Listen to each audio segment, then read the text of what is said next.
All right, guys. So we are doing a 3-part series with our girls with Bad Bitch Vibes, and you are listening to part 2. This is Pam with 2200 Taps. Before I forget, make sure you go on YouTube and all those places to hit subscribe, notify the bell, all that craziness to make you YouTube famous. Because we need to, push more of these episodes out. So there's that. Whew, I'm like out of breath over here, dude. Up and downstairs, and I got a shot of whiskey or bourbon right in front of me. After Courtney's story, Courtney, yeah. If you have not, relax. If you didn't hear the previous story with Courtney with these ladies, listen to it, and you're gonna know exactly why Tezra and I are both drinking bourbon. Because, but with that, our second and amazing lady that we're gonna interview is Tezra. Mm-hmm. And again, they're with Bad Bitch Vibes. You can find them on all major streaming platforms. What? Except YouTube. They kicked us off. They kicked you off? Mm-hmm. Already? We're working. You're 4 episodes in. They already kicked you off? Hey, that just means we're doing We were something spamming. Right. We were too badass. I guess. Exactly. They couldn't handle it. Damn, I want that privilege. Mm-hmm. All right, so here we go. We're going to rock it. So, Tezra, thank you for being here today. Yeah, thanks for having me. It is my house. We are in your house. She got you on that one. No, she's a little quick because I was about to say that, but I think the bourbon's starting to hit me a little bit. Yeah. So how is it having us all here in this this square table, but... It's amazing. I love it. This is my new happy place. Every time the girls are over and then having you come over, I think it's an honor. I was really excited to hear that you were going to have us on your podcast. I love it, man. I love it. I'm serious. We've got some strong-ass women here. So, just like Courtney's, you guys, if y'all want to chime in. You guys know Tezra just as well as, actually better than I do. Mm-hmm. But, if you want to talk shit or, nudge her. They love to talk shit. I do that all the time. Got you. Professional. Shit talker. Love it. And hey, guys, if there are little ears around, make sure you police them like Especially always. for mine. I'm disgusting. It's raw and filtered. I don't edit much. I might have to take out a couple things. Noises. Other than that, we try to keep it as let's just go, right? Because that's not life is not editable. You can't edit life. I'm not going to edit this shit. So that's where I'm at. Mm-hmm. So thanks for being here. Okay, in your own home. Where do I start here? I was born in. I would say actually, we keep referring to what we were like before we went to this program. So I would say, I went to the program, thankfully, through Glenna. You were doing it, I went to your graduation, and then you convinced me to do it. Unlike what you lied to Courtney about, you were fairly honest with me about what it was. She told Courtney it was like a girl's getaway. Yeah, you did not say that to me, so now we know who you like more. So before that, I did go because, like me and you, we both had kind of struggled with our relationships with our mothers, right? Mm-hmm. Nothing, I would say, terrible, but it was still a struggle for me and my mom, and I didn't have a bad childhood. It's just I grew up in a household where there wasn't a whole lot of vulnerability or discussing anything. So let me ask that, because who were you before any of this happened? Any of meeting them, and what was that, and what was kind of getting in your way? You're married? I was married a total of 13 years with my ex-husband for 16. I swear to God, I thought you were going to say 13 times. I'm like, oh my God. No, and the story to that is that I got them together. Yeah. So we met. Okay. Glenn and I met in 2003, at the very end of 2003. We worked at a lingerie store together. And then I was single. I was single. I was only 20. And then you were, how old were you then? I don't know. I was still in high school. Yeah, you were a senior in high school. And you were like, hey, I have this guy friend. And you introduced us and we hit it off and got married. The small story on that is I dated him for 2 weeks, years before that. And it wasn't. No. He kissed great, but that's about it. Yeah. So I dated. Can have my second. Yeah. I didn't do anything more than that, though. So we dated, for 3 years and got married. I got married very young, like the typical Southern way. I was 23. He was 21. So I've always dated younger men. That's probably my problem. No, she's a cougar. I have a cougar. But we were married for 13 years, and I was going through the program whenever I was still married. Obviously, I'm not now. But back then, I would say I was very insecure. I was not open to talk about anything, and I think that does stem from the way I was raised. My dad. Both my parents didn't really grow up in the best circumstances. I don't know their entire stories because they don't talk about it. Wow, really? But still? No. All I know about my father is he lost his mom whenever he was 10 years old. She passed away shortly after having her final child. So she gave birth and she passed away from, I think, complications from childbirth. It was 1970. So, and so my father never really grew up with a mom past the age of 10. So I can imagine the struggles with that. Did he have any sisters or anything? Yeah, he was one of 6. So he had brothers and sisters. Okay. He was one of the younger ones. Wow. Okay. And I think he was just kind of, his dad didn't know what to do, right? He lost his wife and, back then, he didn't really have much of a mother figure, I would say. Yeah. So my dad joined the military. He was in the Air Force, retired. He joined whenever he was 18, left his home state. He's not from this area, but he's from up north, and met my mother whenever he was stationed in the Philippines. My mom's not from the Philippines, but she was living there because her stepfather was also in the Air Force. So she was 16 and he was 19. So don't you have Asian? Yeah, my mom's Chinese. Well, she's from Taiwan. Taiwan? Yeah. Oh, so my mom, she grew up with 2 brothers and then has a half sister. Okay. And so she grew up from my understanding, a pretty harsh childhood. I think, a lot of, we have tiger moms, right? Like I have every bit of a tiger mom. Like it's just not, you don't show a whole lot of emotions towards your kids and stuff. And so that's what she grew up with. So to no fault of their own, that was just what they were used to. So they didn't really know how to, I guess, love their children the way that most people kind of do. Yeah. And I'm not saying they're bad parents. They're great now. They've changed a lot since having grandkids. My brother has 2 children, and I think that's changed our lives. And so they're much more open. So that was where I was at. Didn't have a great relationship with my mother. The relationship with my dad has always been fairly good. So that's what I went through the program and discussed. Many of the things was about my relationship with my mother. Didn't even talk about my marriage in a negative light. I just didn't realize how bad it was. I was very naive about the things that were going on. I thought it was normal, the behavior. Well, it's weird. It's like you go in for one thing and then something else kind of comes out of it. Mm-hmm. So went through the program, rebuilt my relationship with my mother, learned about boundaries. I had a hard time saying no. I was actually finishing my graduate school whenever I was going through the program. Finished that, was able to get a really good job, which I would have never taken or believed I would be able to do without that program. It taught me about confidence, leadership, etc. So the funny thing is I didn't realize it until I think after my divorce was finalized. I did ask my husband for a divorce 2 years to the day after I started the program. So you found your self-worth? Is that what I'm hearing? I did. And it was over time. And then even during the program, they said if your significant other wasn't getting the help, they weren't evolving like you were, you would just surpass them. And that's what happened. Really? It just took 2 years. So what was that like for you? Just you got a lot of healing around your parents, your mom, and then you're finding the kind of woman that you are becoming and your self-worth. And then it's like, damn, my spouse is not who I thought he or she or whatever. Yeah. Was that confusing for you, or was this an easy decision? And I mean, this is 13 years invested. I think with this person, right? It's never an easy decision. I didn't have kids with him, but still I didn't believe in divorce because I took my vows and I took them very seriously, and I wanted to really work on it, but I was the only one working on the marriage. He wasn't.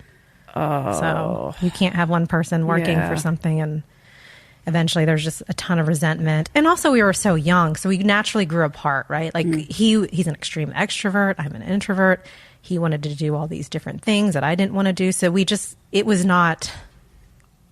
not set up to be successful long term. We just kind of stuck it out because in a way we did grow up together. Can I say, from my experience of being around him just early on, he was fairly, hitting the booze, y'all. Fairly toxic.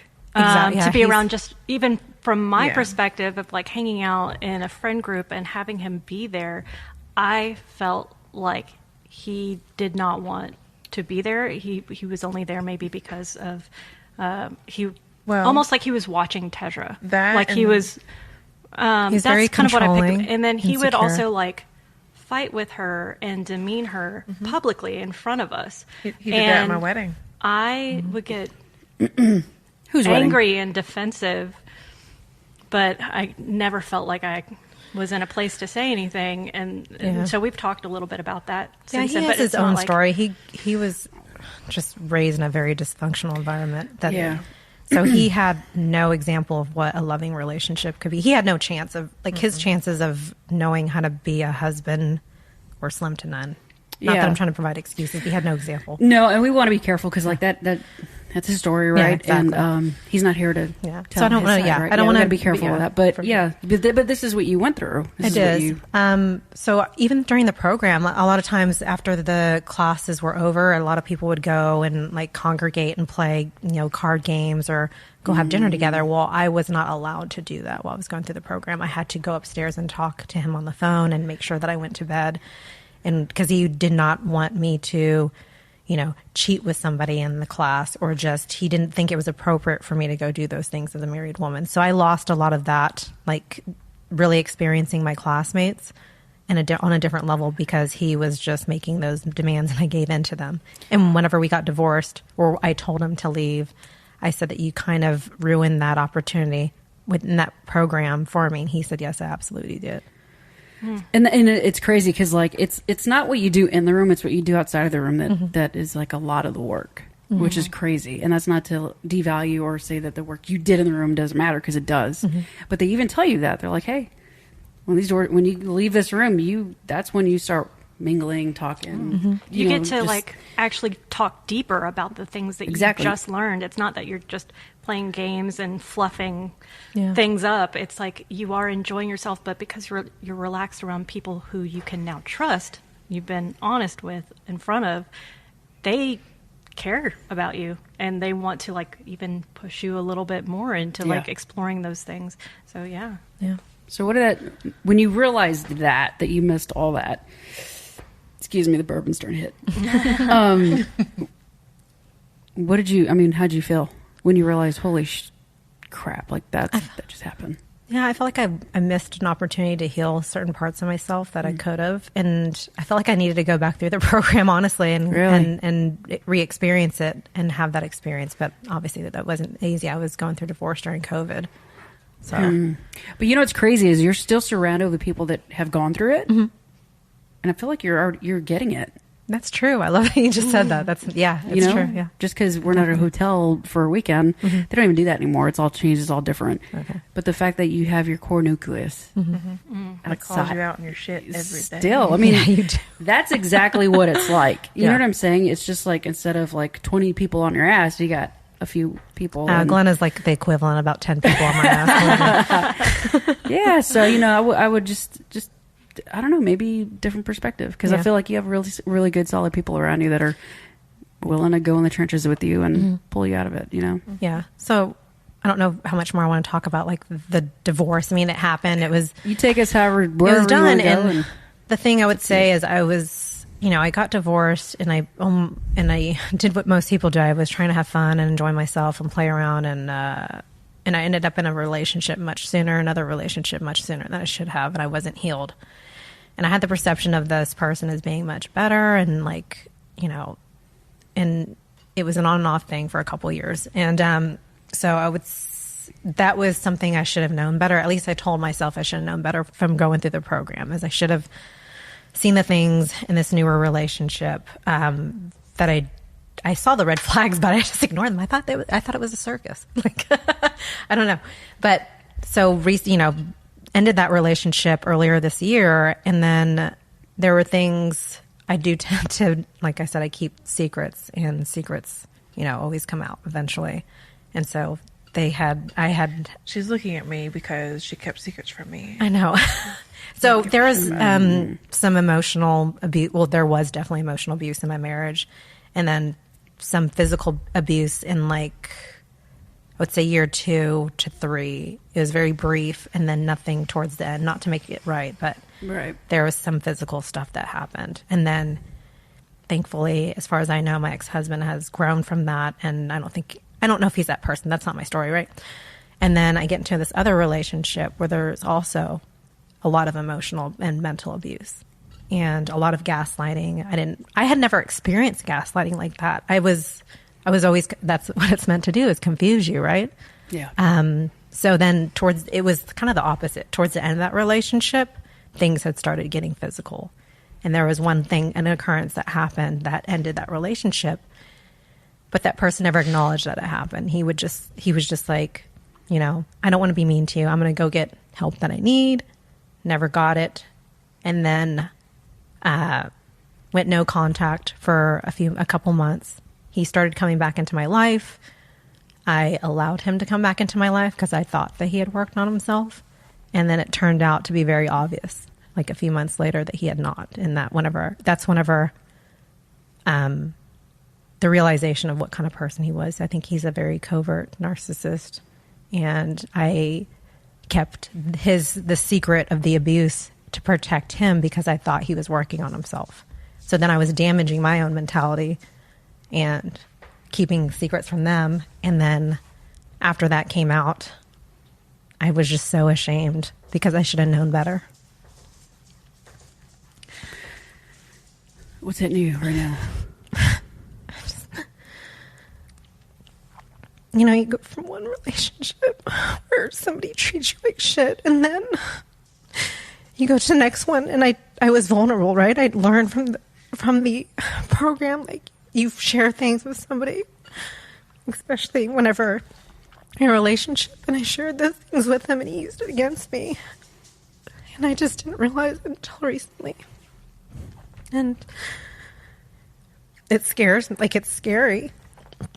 You know, I'm still going through therapy and stuff, and like, Courtney's helped me with like the whole, like, okay, I've been told you have PTSD. And I was told that, you know, a couple years ago at least. And I didn't do anything about it because I was like, oh, I haven't been to war. But you've said it like before. You're like, yeah, you have kind of been to war, but just in my love life, I don't know. Well, it's trauma. Yeah, and it's funny. It's not funny, but it's funny. I was speaking to an elderly lady last week who went through some really severe shit. Not war, not combat. And she's got diagnosed PTSD. Mm-hmm. But a director she's working with for a video that she's working on told her she doesn't because she's never gone to war. Mm. Mm. And that really, and you know what's funny? I used to think like only people in combat or the military get it. Yeah. I actually did until I went through the training myself. But the thing is, what about that little girl who just got raped? Mm-hmm. What about that mother or father who just witnessed something so fucking traumatic? Yeah. That's exactly what it's no fucking different. Or people that are in the military that military sexual trauma. Yeah. It's traumatic. So then, you know, it's no, you're fine. I will say I do tend to minimize like my experiences. Like you guys know, like sometimes I don't realize when somebody says or does something. Like I was sending them screenshots of conversations and I'm like, there's something wrong with this person.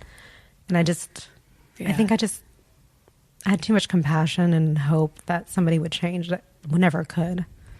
And so that was hard. And that's a lot of the issues I've always had is my childhood had issues, but nothing compared to my adulthood and nothing compared to like my romantic life, I guess you can say. And I've always struggled because I have a wonderful father and a wonderful brother. So why do I have these issues with men? Like, well, it makes no sense to me. It makes sense to me. Yeah. Do you want some feedback? Absolutely. Since you're a little kid, you don't know what vulnerability looks like. Yeah. You have no clue. You've never experienced it. You don't know what it's like to put yourself out there and get hurt. Mm-hmm. And now in relationships, because they are relationships, you kind of have to do that. Oh, yeah. Right? And it's like, well, shit. Is this really what it's like? It's scary, you know? And it's at no fault to your family. Yeah. It's just you didn't have that. Mm-hmm. And now you're being a lot braver than I am. You're going out dating, doing what you need to do to not be alone, and you're getting hurt. Yeah. It's brave. It's scary, and it's brave. Yeah. I just feel like I'm getting hurt on levels that I could never imagine, right? Like you're learning. Yeah.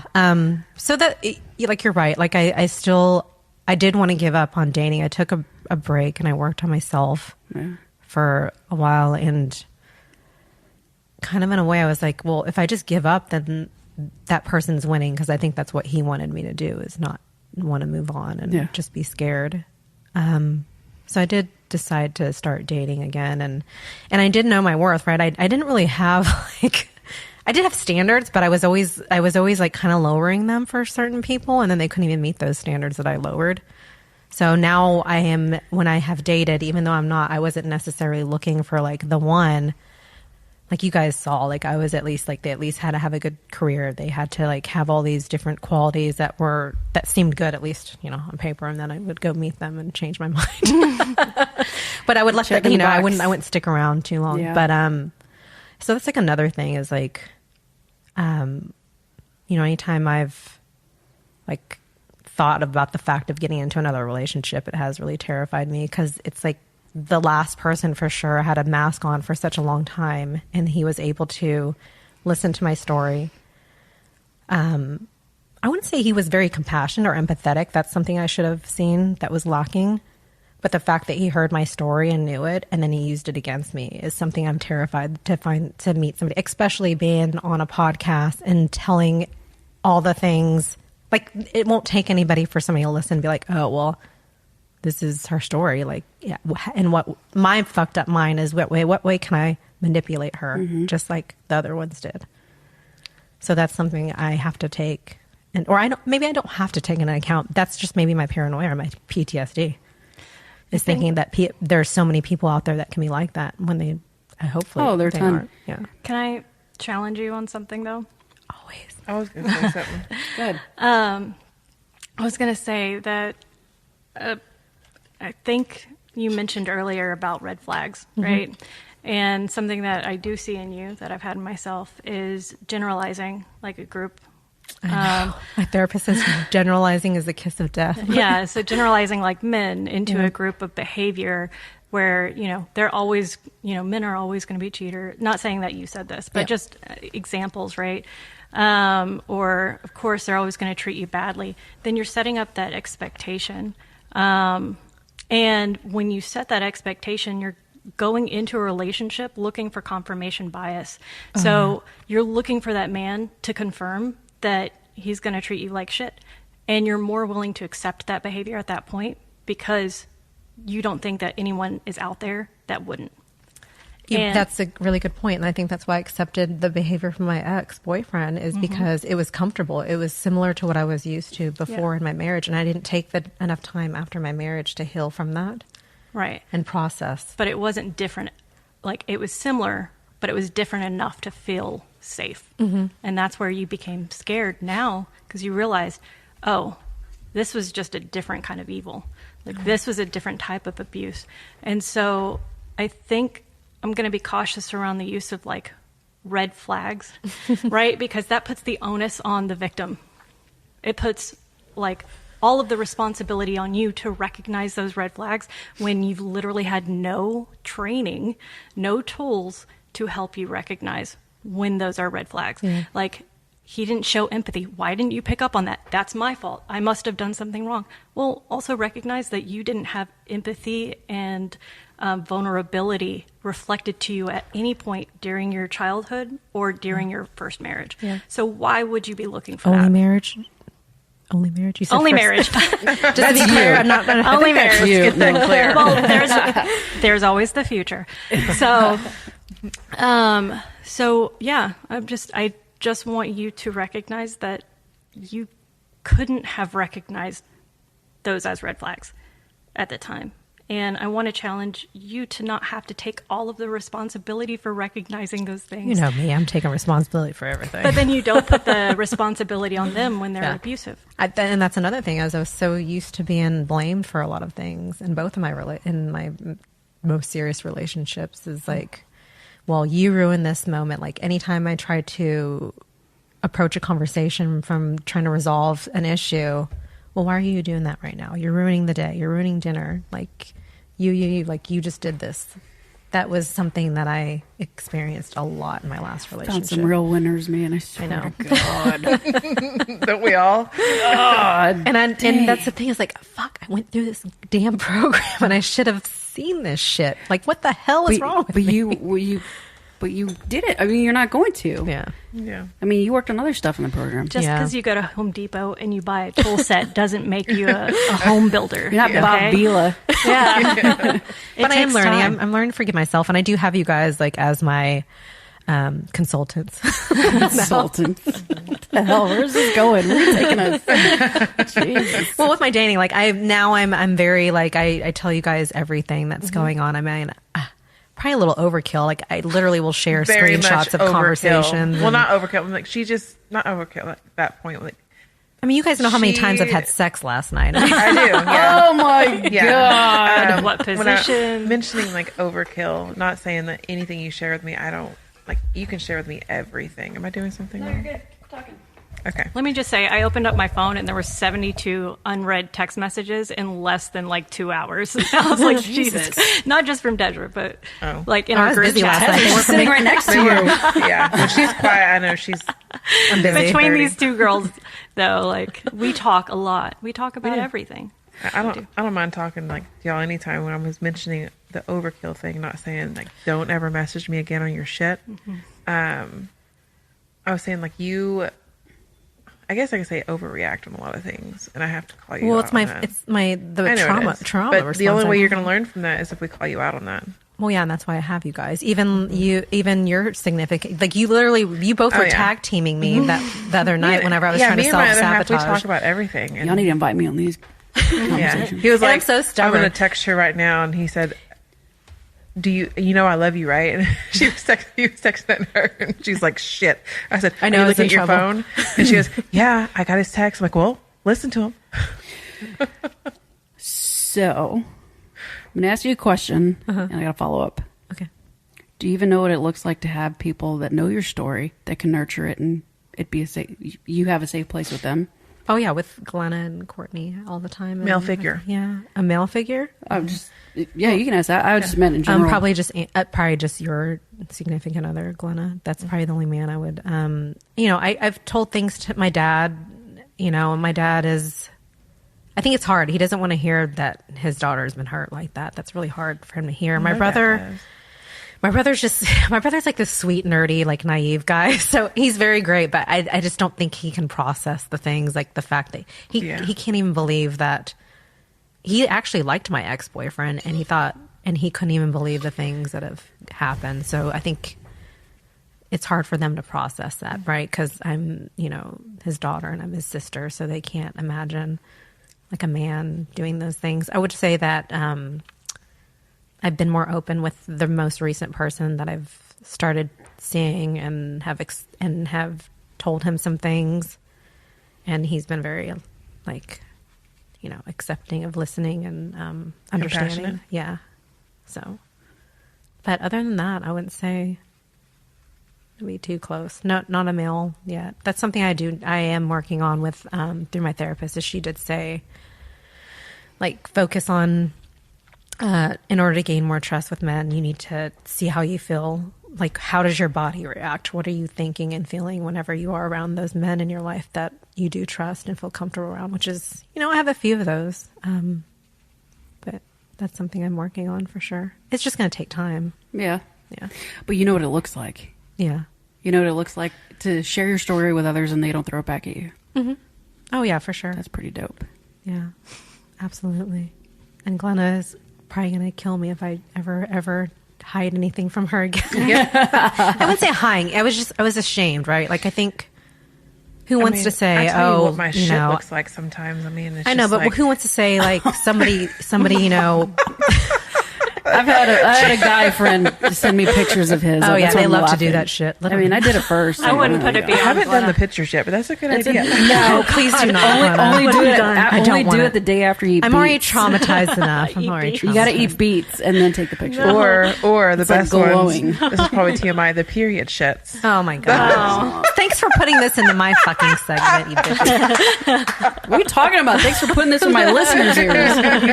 Sorry. No, but like I think my thing is I have a lot of shame because like I think from the outside looking in, people see me as like, oh, she's got a great career, she's got her shit together, she's confident, and then behind closed doors, as our new episode is titled, right?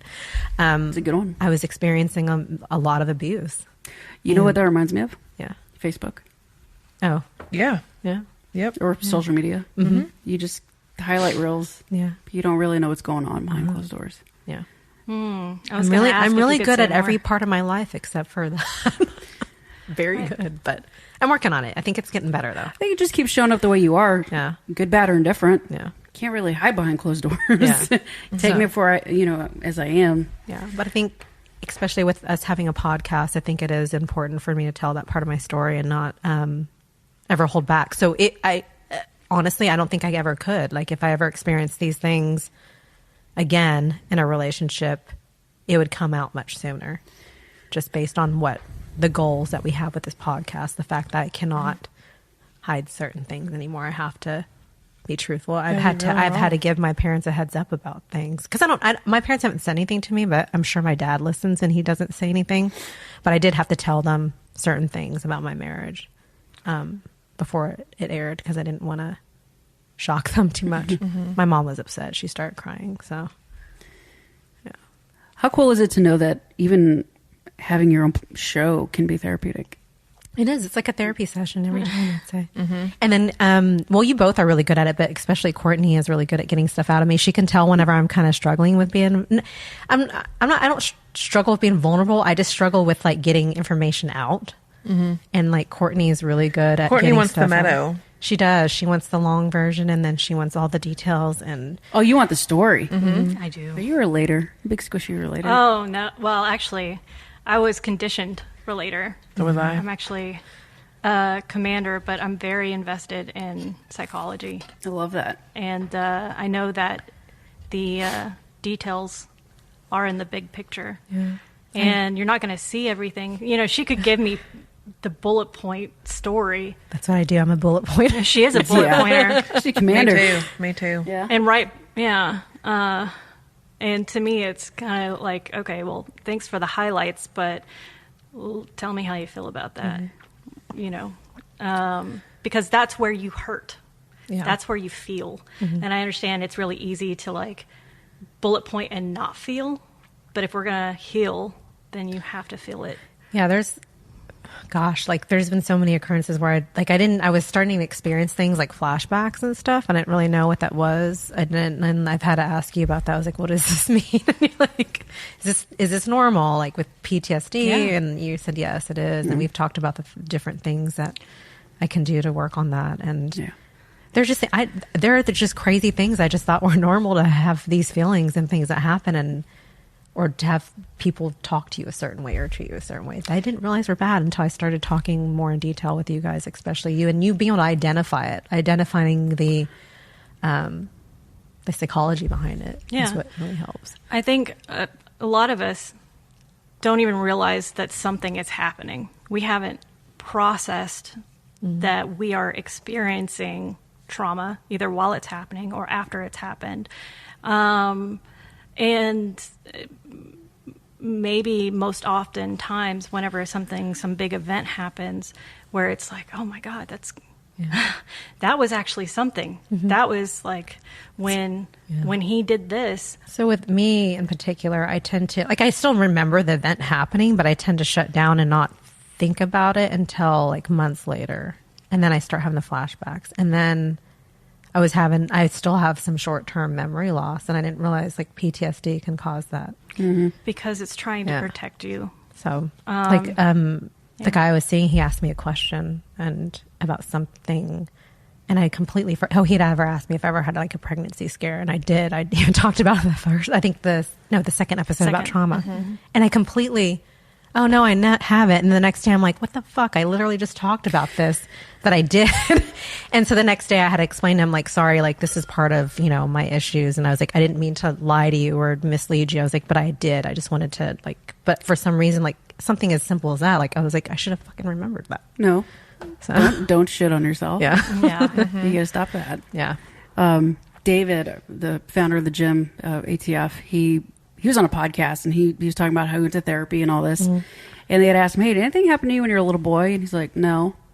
He walked out of the office and then he's like, wait a minute. And it was something super significant that catapulted his drive to be the best football player he could be, which landed him in the NFL. Oh, wow. So he used that traumatic event because he was angry. And that gave him that drive to make it, and he made it. But to your point, it's like you don't remember. And it's like, wait, That was pretty damn insignificant. Maybe that was, Yeah. and it's pretty explicit. But PTSD, man, like, I get it. I've got diagnosed with it and a bunch of other shit. I'm like, I'm not a label, guys. Yeah. But I know I got shit going on. Yeah, It's for sure. good to understand too that you're not alone in those symptoms, Yeah. right? Because it can be so fucking frightening when it's happening to you and you have no. I remember talking to one of the trainers from our program after I graduated, and I was sitting in my car. My hands were shaking. My heart was beating really, really, really hard. And it'd be because I heard a child scream in the garage. And I was about to go get my son, but I couldn't get the nerve up to start driving the car because this little baby was crying. You know how many times babies cry around you? In public? Yeah. Yeah. So I was talking to him, and he was like, sounds like hypervigilance. And I was like, I don't know what that is. So I started researching it. I'm like, oh yeah, I got the fuck out of that. That's all up in me. It's exhausting. But learning about it allows me to recognize that, oh, I was just triggered, and now I can recognize what it is, and I can come out of it. And you even helped me recently whenever I started having flashbacks during a workout session. I got done with a workout, and then I think I called you, Glenna, first, because during the day I knew you would answer. And I was like, hey, I'm having flashbacks, and we just talked about this, but I'm going to repeat it since we are on a different show. But you're like, are they good ones? And I was like, no, why would I call you about good flashbacks? And she was my like, they're reaction. bad. And you're like, oh, like, and you kind of helped me through it. But, and then I asked you, I think in the group chat, Courtney, about the flashbacks. And I told you what I was doing. And she was like, well, it's because your heart rate was up. And whenever that thing happened to you with your ex, whenever he got really abused, like physically abusive towards the end, like your heart rate was up at that time. I was like, exactly. I was like, it was so weird. Like, cause you think that whenever you are working out, it's supposed to be whenever you can kind of release that and not think about stuff like that. So to piggyback off of like the triggers, when you ever done grounding work? No. Do you know what grounding is? Not really. You know your five senses? No, I don't know any. No, I definitely don't know what that is. Your five senses: see, touch, hear, smell, and taste. Okay. Physical, right? So if you're in the moment, you're triggered, or you're back in it, because that's what PTSD is. Find 5 things you can see, 4 things you can touch, 3 things you can hear, 2 things you can smell, and 1 thing you can taste. That's amazing. That 1 thing you can taste is literally like, what does your mouth taste like? And what you've done is you've pulled yourself out of that naturally. Okay. And before you know it, you're like, oh. I have not heard that. That's that's amazing. DV talked about it, and I just pulled it up because I didn't want to butcher it. And I was absolutely listening to you. But yeah, in those moments, it's like heart's racing, anxiety. Your anxiety is your body. It's the alarm in your body just telling you, hey, we're not safe. Something's up. It's something. But hey, thanks, body. We're good. Yeah. You can calm down now. Yeah. But if you're literally reliving it, just go to these 5 grounding techniques. That's amazing. So, have you heard of that before, Courtney? I've heard of grounding, but I hadn't heard about the countdown of those things. So that's really interesting. I'm going to send it to you guys. Thank you. So a little bit in EMDR, in the EMDR training, that's a lot of how I would come back down.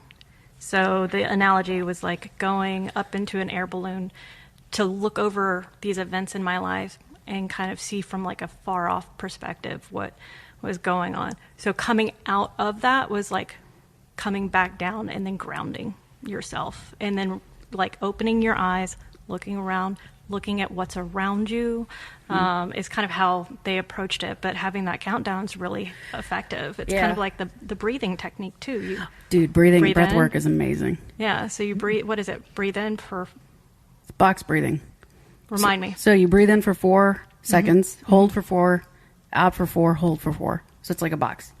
Yes. That's what's called box breathing. It's parasympathetic nervous system stuff. It's all your body. Yeah. Because you got to think, the first and last thing you ever do in this lifetime is breathe. Control your breathing, control your anxiety. And your heart rate. Crazy, slowing your dude. heart I already rate. had anxiety just in general. And now it's like, actually, it's not as bad. I would say the program definitely helped me deal with a lot of my anxiety and depression. And then I couldn't imagine like going through I mean, none of us, right? Like we all have had like life events just happen still, but we are able to process them much better. Yeah. Just like when I was going through my divorce, people were like, you're really like handling it pretty well considering everything that's going on. And I was like, well, I mean, it still sucks, but I'm able to mentally, process it in a more purge. Yeah, I can do it a little bit better maybe. And then I learned not to have such extreme reactions to things. I think that's whenever you are, actually, I just thought of that, when you are dating somebody who has not been to therapy or has not done the self-work, and you don't react the way that they anticipate for you to react, a lot of times that pisses them the fuck off, and then they cannot handle it. Hell yeah. Yeah. When they are toxic, they are working for that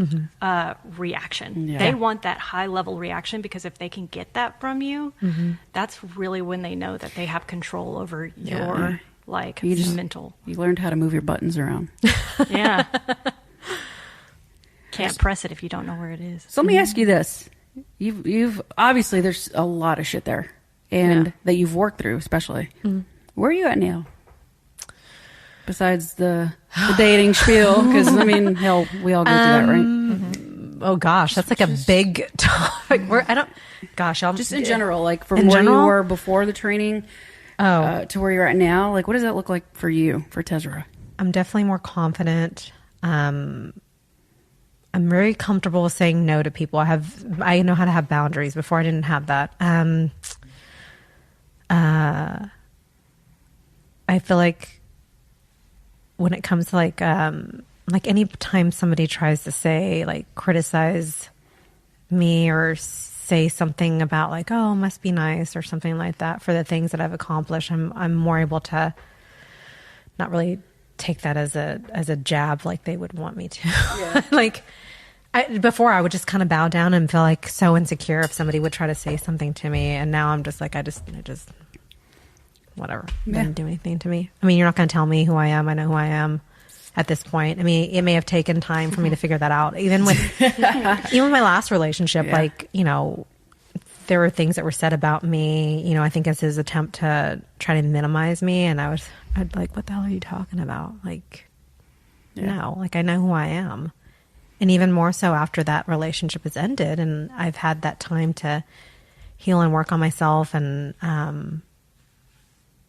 just gain my confidence back. I think, that's something that I think, I mean, y'all always like joke about how good I look for my age. And like most people will be like, oh, no. And I'm like, yeah, I fucking do look good for my age. Like I get out of the shower and I see myself naked. And I'm like, 80% of the time, 80% of the time, I'm like, damn, you look good.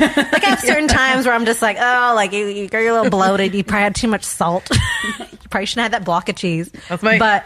But I'm like, I feel good. Like we've talked about this before. Like I think people take it as you being cocky if you think that you look good. But when people, tell you like, oh, you look really good, or you don't look your age, I'm like, yeah, I don't. And you know what? I worked for it. Like I've taken very good care of myself, and like I have that confidence to where I can say, you know what? I think I fucking do look good.